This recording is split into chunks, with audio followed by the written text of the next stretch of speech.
Dianna Russini, among the tapped-in reporters nationally on the Brandon Aiyuk situation. This is a little bit of a different flavor. Check this out. She says, I texted a front office executive and asked, why do you think the 49ers aren't calling back the Steelers? So file that, because that's information that's interesting. But that's the question. Here's the answer she got. Probably wait as long as they can and force someone to blink. Sounds like they really don't want to trade. Maybe hoping someone else comes along. The whole thing is very strange. That's the answer from the unnamed front office executive to Dianna Russini. I get all kinds of stuff out of that. Makes sense that they wouldn't really want to trade. Correct. And I think that they're only making calls or taking calls because he requested a trade. And so you go out there and you see what teams are interested in giving you just in case that Brandon Aiyuk wants to be traded. Maybe you get overwhelmed by an offer and then it makes sense. And also, I think you want to get some intel on what other teams are willing to pay Brandon Aiyuk. So it becomes, a real market check on how other teams see Brandon Aiyuk in the market. Well, I agree with you there. I also notice when she says, why do you think the 49ers aren't calling back the Steelers? That in and of itself is interesting. We didn't know that the 49ers weren't calling the Steelers back. The Steelers have not given the Niners the offer they want. Or do the Niners actually not want any offer at all? That's what I still question. I really do. I don't know if the 49ers are really fully doing good faith negotiating with these Brandon Aiyuk landing spots. You know what I mean? Why do we know? Exactly. The Patriots were a yes, and they're offered 32, but why do we know all of that? I wonder if the Niners don't leak that and the Browns full well knowing that Brandon's not going there. So then you leak that, okay? And then the Steelers thing, they kind of hide behind, we're not getting what we want from the Steelers. Like, there's a piece of me that's like, you don't want to send him anywhere. Exactly. And you won't, because you don't have to. It's never made sense to anyone with an NFL brain, and I've listened to literally hundreds of people on this. It's never made sense to anyone, the idea that the San Francisco 49ers, very well respected, smart organization, takes care of its people, and is trying to win a Super Bowl, would trade one of their best players in August, who's under contract. What on earth are we talking about? Exactly. That is an absurd concept in and of itself. So I do not, 100% of me does not believe that the 49ers are even having these conversations with these teams with the intent of actually ever saying yes. Unless they get totally overwhelmed by the package coming back, which would have to include a player, most notably a wide receiver. Right. So even if all of that happened, they still would be reluctant to trade Brandon Aiyuk because pick any other receiver out there, even if they could get George Pickens or Amari Cooper, these are players that you don't know that they can fit in your system. You know that Brandon Aiyuk fits in your system very well. He fits in your locker room. He does what you need him to do. He was a second-team All-Pro. So even if you got picks and a player back, even Devontae Adams, you would think that he'd be as good as Brandon Aiyuk, if not a little bit better, but you don't know how he'd fit into your offense. You can make an assumption that he'd fit fine. Yeah, I'd be pretty excited about Devontae. To the point of, any trade, Brandon Aiyuk is a known commodity. You've seen it in this offense. And the Greg Cosell cut you played earlier about all the things that he does so well and the fact that he is a perfect scheme fit for what the Niners do, those are things that you just don't part with in August. Okay, now here's the other thing that sort of sparks to my mind when I read this. The executive surmises that the 49ers are just trying to wait as long as they can. This is the part that I'm really starting to question. This is a process that the 49ers have used repeatedly. They are very shrewd negotiators, stubborn negotiators. They have made a name for themselves this way, and it has served them very well in building this roster. It has allowed them flexibility with these contracts. They are paying very, very little dead money if you look at the whole arc of the Kyle Shanahan, John Lynch, and Parag Marathe group. They do a very, very good job. However, at a certain point, you do have to, I think, look at sort of evolving. And you're playing with a different group now. You've been a good team for a long time, but now you've got like superstardom all over the roster and success, even though not the last game, but success. And so everybody wants a piece of the pie and all of that. And you're still playing kind of the same negotiating ploy that you always do. Wait.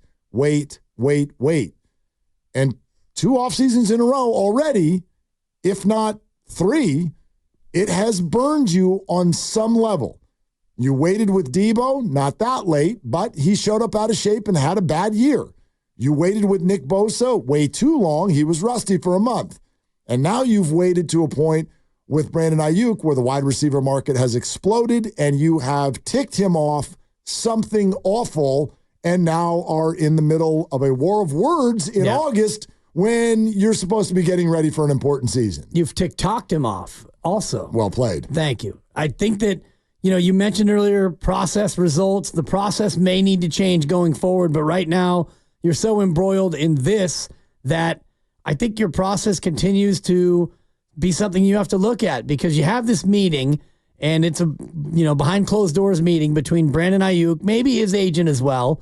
Kyle Shanahan was reportedly there, as well as members of the front office, 49ers brass, and that meeting gets leaked. And because it gets leaked and it gets reported on, Brandon Aiyuk spends his free time. He's not playing, so it's all free time, and he immediately chimes in with his own commentary. So it seems to me that Brandon Aiyuk is not thrilled with the amount of media attention that's coming out from the Niners side. And I don't know if this is necessarily helping things, the fact that these details continue to get leaked out. So maybe that's a part of your process that you need to button up going forward and not have these things get out. If it's bothering Brandon, and it sure seemed like this is bothering him, where he comes into an Instagram post and says, look, it's one of only 2 options. It's time to choose 49ers. That sounds to me like he's annoyed. So maybe we find a way to stop having these things get leaked, 49ers? I tell you what, I think you got to look at everything. And you do start comparing it to the past. And you look back at the Nick Bosa negotiation, and I remember you and I coming in here every day, and people would criticize Bosa or criticize the team based on numbers that we had no clue if they were true or not. We had no clue. We're just making stuff up. Why? Because nothing was ever leaked. Nobody leaked anything. Nick was out of sight, out of mind. Nobody leaked anything. There's an ungodly amount of information about this out on social media. It is an hour does not go by without national reporters saying something. I was going to say there's 4 to 6 reports a day. It's constant. From Pittsburgh, from Pelissero, from New England, from the national reporters to local people. And you and I, we talk to our listeners about this a lot. That doesn't happen without intent. It's not like these people are just unbelievable gatherers and they're at every camp all the time. You're saying Tom Pelissero isn't up against the wall with a glass on his ear listening in? Exactly. The room is bugged. He's tapped in. You know what these people have? Phones. Right. And people are texting them information that they want them to tweet. So why are the 49ers leaking that there was this meeting? Is it to try to defang Brandon Aiyuk? Is it try to disarm Pittsburgh and their dreams of acquiring Brandon Aiyuk? Is it to try to make this less of a story as we head into a weekend where the 49ers actually, clears throat, play football?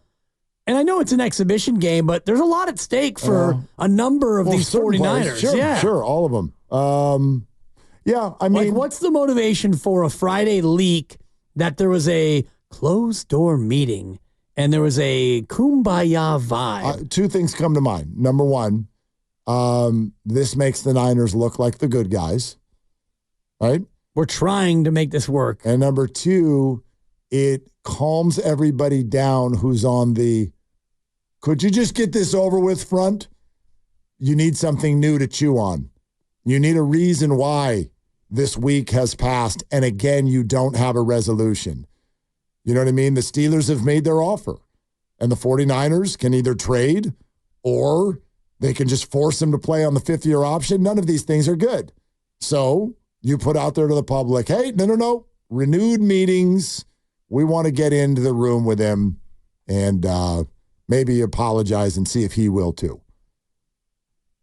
I don't know. Let's go live to Mark Randy, who has a super chat. What's going on YouTube? Super chat on the YouTube chat powered by First NorCal Credit Union. Dennis, $5. I think he summed this up pretty well. BA knows and the Niners know that he would not enjoy this level of success anywhere else, so it's a stalemate. Yeah, and then that's what the Niners are thinking, right? Okay, but what do you do with a stalemate?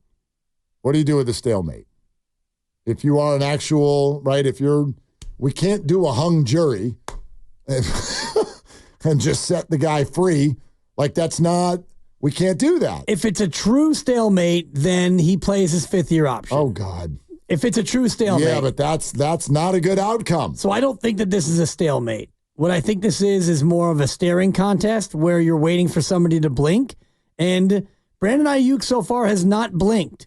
And the 49ers haven't really blinked. And both sides have done what they've done through the media, through us. And here we sit on Friday with no real movement, even though they had a come to Jesus man-to-man talk where they apparently aired some laundry, which coming on the heels of what TJ Houshmandzadeh said yesterday, Brandon Aiyuk's personal coach, that he'd take 28 and, he turned down 32 plus in New England. Originally the offer was 26, but he'd take 28. So that's from Brandon's side, which is basically, look, we're ready to do this at 28. That's the message I got yesterday from the TJ interview. 28 would get this done. Well, now, and this is where things might be working in a PR sort of a way for Brandon. 28 sounds and feels right now like Brandon is making concessions and the Niners aren't, except for that we're moving forward with that idea off of a phone number. Just because people have thrown out there, well, Brandon wants 30. I don't know that Brandon ever asked for 30. I mean, TJ Houshmandzadeh told us 2 months ago, if you had given him the Amon-Ra deal, this would be done. Like, he'd have run into the office and signed that. So for 30, yeah. Right. So I don't know that he asked for 30. And then the other piece of information's out there is that New England might have offered as much as 32 and a half. Okay, is that real? I mean, probably. TJ made it seem like it was real. It makes it feel like Brandon is making concessions. However, it's entirely possible that this has been 26 and 28 the whole time and nobody will move. Right. That's possible. Well, and also, and I do believe that could be it, but the part of that is it might have been 26 and, yeah, we're pretty sure that we'll accept that. We're going to get back to you. And then, as I said before, it's contract. And all of a sudden, Brandon says to his agent, hey, my 26 is now 28. And the Niners are saying, hey, we were at the goal line with 26, and now you want 28? You're going to have to wait on 28. We're going to have to think this through. Jordan Schultz is a big-time NFL insider. He's been reporting on this in lockstep with those like Pelissero, like Russini, like Schefter for the last couple of weeks, and he will join us in just over 10 minutes. But let's get to some calls until that time. Philmo Mike is on the line, so let's do that for sure. Philmo, what's good today? Oh, man, living, working, chilling in one of the greatest hoods of all time. Fillmore, California is one of the greatest neighborhoods, not in San Francisco, but in the world. Anyway, I stay in Oakland, so when I'm in Fillmore, I gotta boast a little. Anyway, the Niners better stop playing, man. I don't know what they're playing. Don't turn into for anxiety now. You feel me? You're giving me anxiety. For real. If they sign this player, why are you – okay, two things. You traded DeForest Buckner. That didn't work out. You didn't get a Super Bowl ring, just like TJ Houshmandzadeh said. You keep playing with people in the summer. Get your players signed. Get it locked up early. Stop trying to win every freaking deal because guess what? You don't win every game. We don't win the Super Bowl. The things that we need to win, you're not winning. You tripping about winning a contract negotiation? If it comes out and it's leaked that it's $2 to $3 million that we missing and they tripping and quibbling over for what? Bro, this is the year we got to make it happen. Make it happen. It'll be an awesome 30 for 30, as Google always says. Just make it happen. It's right there. You have the best team. Sign up Aiyuk, Become greater. Don't become great. Become greater. Get Trent Williams in there and be great, man. Don't play around. Don't waste your opportunity, and don't look at it like you got next year. Look at Dan Marino, Brock Purdy. Oh man, I'm so happy to be here. Now get the job finished and accomplished now. Shout out to Steph Curry too. He did his thing yesterday, man. That was a great sight to see. Oh my gosh, yeah, that was. Philmo, thank you, man. Appreciate you as always. 888-957-9570. It's so funny to watch the pendulum swing on this. And it feels like it just comes down to whoever spoke loudest most recently. You know, TJ comes on with us, and it does feel like there's now, I don't know if he set out to do this, but he did a job. He did a job now. Oh, he carried the water. Well, he carried the water now. A little bit of Herm Edwards right there. He said 28, and the second he said that, you could feel all of these stories start. Now people are like, wait a minute, that's all it would take? Hold on, Niners. Come on, Niners. We were mad at Aiyuk for being so greedy to turn down 32 with New England. You wanted to be traded. They had $32 million for you, and you said no? Oh, Brandon, how dare you? Even some close to me said they were out on Brandon Aiyuk. Yep. And now here comes the pendulum back the other way. He'll do it for 28. He just wants to play. Wow. He just wants to be a Niner. Oh, goes the pendulum back toward Brandon. No doubt. And I also think that people have finally settled here late in the week with the idea that both of these sides still want each other. I think if you went back to early in the week, it feels untenable. It feels unrecoverable. It feels like there's hatred in the room. But at the core of it, I think we've arrived at a spot where people realize both of them are fully aware that they are still best for one another.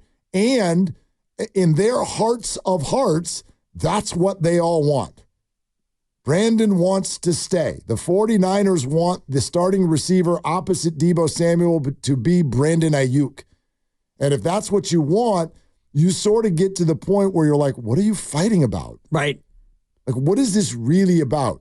And I know, so today is a day where a lot of us want the 49ers to just be like, oh, stop making it about a couple $1,000,000 here or there. Well, that's what the Niners do. And it has served them very, very handsomely. So I get that I'm not saying change your process, Niners. I'm saying review it because it feels like you're starting to take some L's. And you usually don't. So review your process, but I'm not going to be so arrogant as to say, change your process, Niners, it doesn't work. Well, look at their outfit. No, it works. Whatever they're doing, they're not stupid and they know what they're doing. But this process this time is getting a little bit sloppier than it normally does. And today, when you get the leaked information about a meeting that happens behind closed doors, okay, pendulum swings back toward the Niners. They're trying to make it work with Brandon. And if they're $2 million apart, darn it, we're going to sit down and work this out. But then, moments later, whoosh, the pendulum, not whoosh, whoosh, the pendulum swings back to Brandon because Brandon goes on IG and says, y'all got two options. You choose, trade me or pay me. So the pendulum now is swinging a lot faster back and forth than it has all week. You know what I'm looking for? The pendulum to stop. Quiet. Not me. That's when you know something's getting done. I like chaos. It's quiet. That's when you know the two sides are no longer trying to use the media to get all of us on their side. That's a good point. If Brandon's on IG and the 49ers are on the phone with Tom Pelissero, that means you're not talking to each other. Yeah. That's not good. It's good for us. Yes.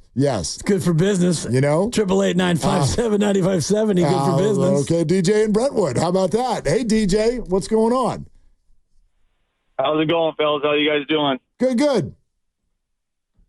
And just, this whole Brandon Aiyuk situation, and he is best served to be with the Niners, and the Niners are best served place for him. He has the structure, he has the people and the other superstars around him that have allowed him to grow into what he is. But on the flip side of that, it's hard for me to pay or to justify paying him as a top 10 receiver right now or even for next year, when I know everybody looks at these lists in the top 100 players. Well, that's voted on by the players. And there are 13 other receivers ahead of him on that list, right or wrong, but those are the players that line up against him, play with him, have for the past few years. So if there's any way that it can be structured to pay him for what he has done and not what he might do in another system with other players where he might not have the support to where he's the focus, is he going to do better? Well, okay. You're totally right, DJ, but that is the flaw in the system that is pro sports. Sometimes you've got to predict, and that will cost you money. Go right now and look at the top paid quarterbacks in the game. Are they the best? Are they the best? Is Brock Purdy the best quarterback in football? No, he's not. Is he going to be paid like it next offseason? He very well could be. Probably. Yeah. Jordan Love right now, $55 million. Is he the best quarterback in the NFC? No, it's not the way it works. Yeah. It's the latest, not the best. So, and by the way, if Brandon is the 14th best receiver in the NFL, that's pretty good. According to his peers. Yeah, but that's pretty good. 14th best probably does get you $28 million. Yeah, somewhere in there. Probably get you 25 at least, but yeah. And it's also like, well, he's not as good as Devontae Adams. Right, but he's like 6 years younger. You know, this contract is paying this person for his 20s. And that's something that the 49ers... Well, it's paying you for what you're going to do. In part, what you've already done, but Yes. really, they're paying you for what you're going to do.